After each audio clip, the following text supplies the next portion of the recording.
TNT rocks. Digimon rocks. TNT rocks.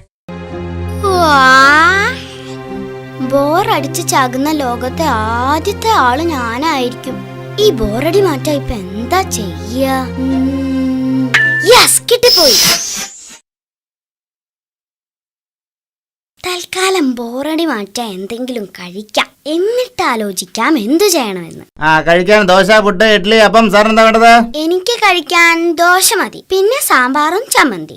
പിന്നെ ഒരു കാര്യം, ദോശ നന്നായി മൊരിഞ്ഞിരിക്കണം, ഡാൽഡ പാടില്ല, ഒറിജിനൽ പശു നെയ്യ് തന്നെ ഒഴിക്കണം, പിന്നെ നല്ല ചൂടുണ്ടാവണം. പിന്നെ സാമ്പാറിന്റെ കാര്യം, എനിക്ക് വഴുതനയും വെണ്ടയ്ക്കും ഇഷ്ടമല്ല, പകരം മുരിങ്ങക്കായും ക്യാരറ്റും മതി. മുരിങ്ങക്കായ 3 സെന്റിമീറ്റർ നീളത്തിലുള്ള 3 മതി.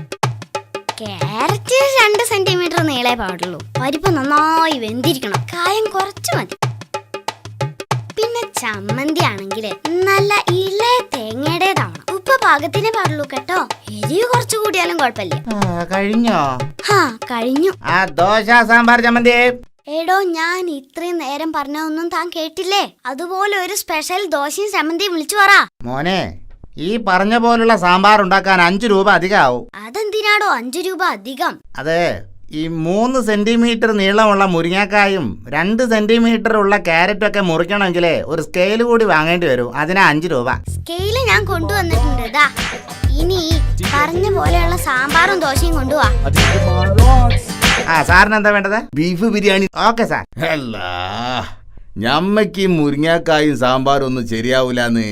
ഞമ്മക്കാണെങ്കിൽ എന്തെങ്കിലുമൊക്കെ കടിച്ച് പറിച്ച് വലിച്ച് പറിച്ച് തിന്നണോ?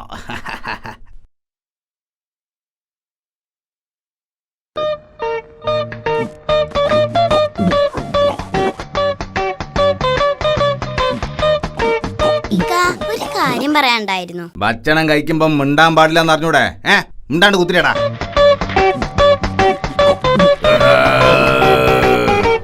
ഇനി പറ മോൻ, എന്താ പറയാൻ വന്നേ?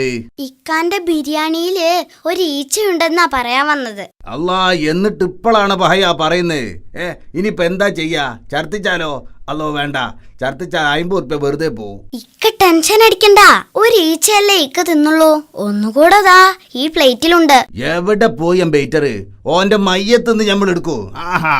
ഈച്ചാൻ ഇട്ടിട്ടാണ് ബീഫ് ബിരിയാണി ഉണ്ടാക്കുന്നത്. നമുക്ക് എന്റെ ഇക്ക, പ്ലേറ്റിൽ ഒരു പോത്ത് ചത്ത് കിടന്നേ ഇക്ക തിന്നു. അതിന്റെ അടുത്തൊരു ഈച്ച ചത്ത് കിടക്കുന്നത് എന്താ ഇത്ര കുഴപ്പം? പോത്തിന്റെ പുറത്ത് ഈച്ച ഉണ്ടാവില്ലേ?